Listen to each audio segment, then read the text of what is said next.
This month marks 60 years since KKK members bombed the 16th Street Baptist Church in Birmingham, Alabama. It killed 4 black girls and injured at least 20 people. Well, a group of Minnesotans has just returned from Birmingham, where they contributed to a conference commemorating that terrorist attack. This morning we have Kevin Lindsey, the CEO of the Minnesota Humanities Center, joining us with more. Kevin, thanks for being here today. Well, thank you. Yeah, you just returned. You were one of many Minnesotans going down there. You just returned. It was a week down there, right? How was the week?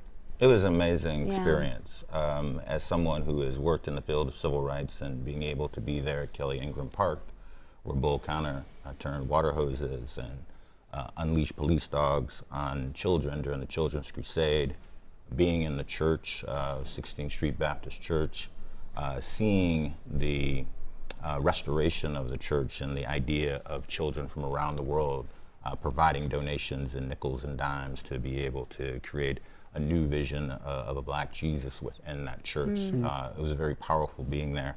And I would be remiss not to say that the invitation of Justice Ketanji Brown Jackson being there when we had a tolling for the lives that were lost that day, the 4 schoolgirls that were killed, and then the 2 African-American young men that were also killed in the aftermath of riots within hours of the bombing of the church, and then hearing her voice resonate about healing, restoration, but also speaking truth to the history of our country was powerful. So I know the the Humanities Center was one of the only organizations outside of Alabama to be there. Why was it important for the organization to be there? So part of this was the United We Stand campaign and initiative from the National Endowment for the Humanities.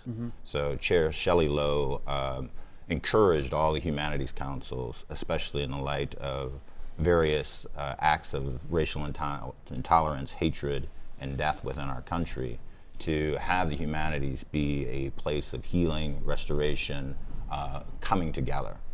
We took that very seriously, and we thought it was very important to take a look at incidents in our history in which it would be important for us to shine a light on what had happened, but also to bring back a spirit of healing and reconciliation. So for a lot of the children that were there in Birmingham, they went to school the very next day after that bombing.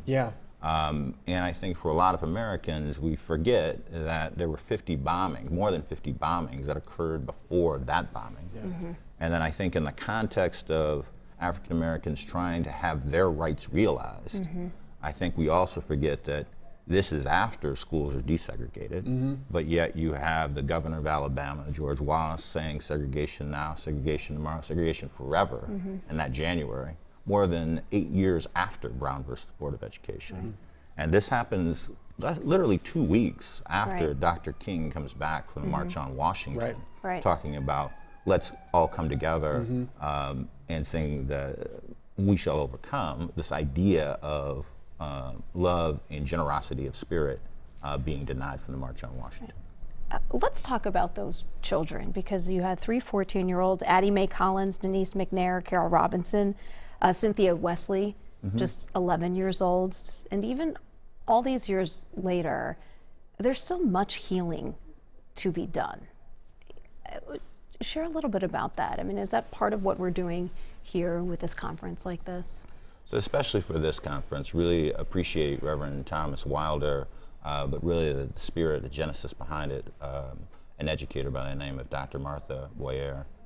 Dr. Martha saw this, and she was a young child at the time of this bombing. And again, in this context of bombings occurring in Birmingham, how much trauma that left various residents there. And in the course of the week, there were so many people who were telling their personal stories that we don't know as much about because they're not recorded in the history books, but they're still very evident.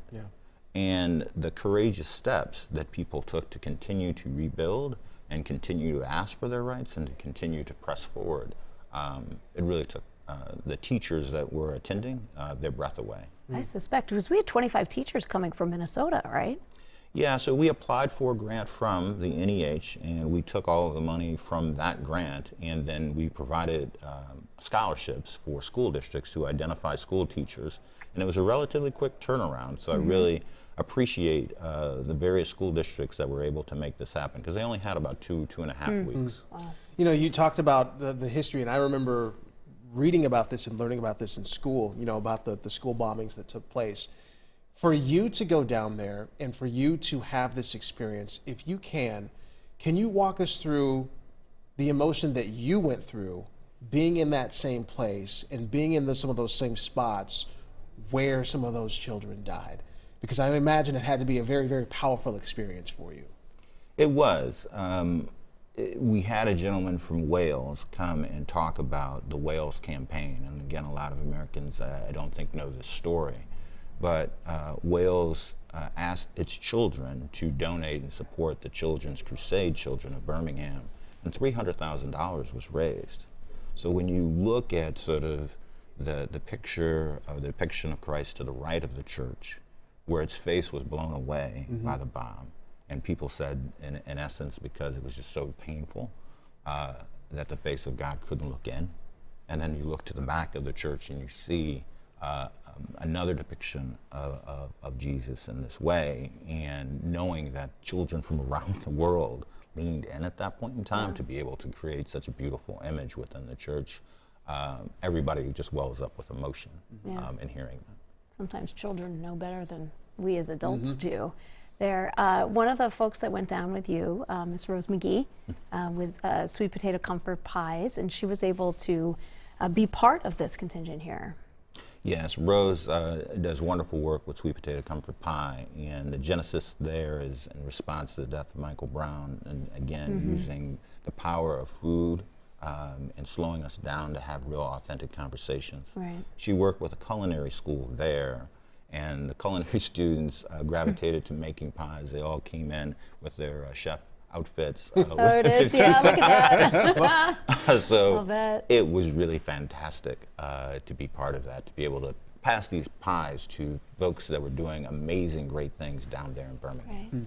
So I know the Humanities Center is always looking forward, always looking forward. I'm curious, what work do you feel that we need to be focusing on as a society?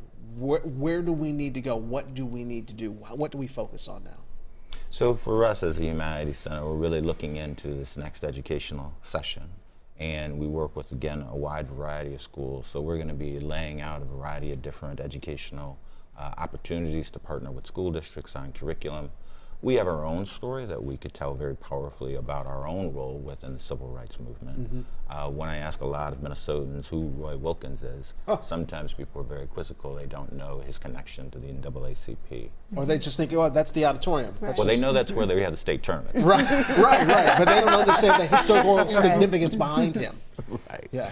So we very early within the conversations, but Dr. Martha, I think, inspired a lot of us to think about, well, what is the story that we should be telling within our own backyard, and bringing more people in, again, to bring people together and to chart a path together forward.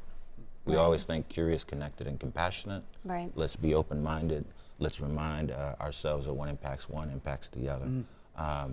And let's not be empathetic. Let's actually be compassionate. Let's be verb-oriented. Let's be action-oriented. Words to live by right there. Right, exactly. All right. Well, thank you so much. Thanks for sharing your personal experience and the experience of so many others there. Because as AJ said, there's the reading that written history, but there's hearing that oral history.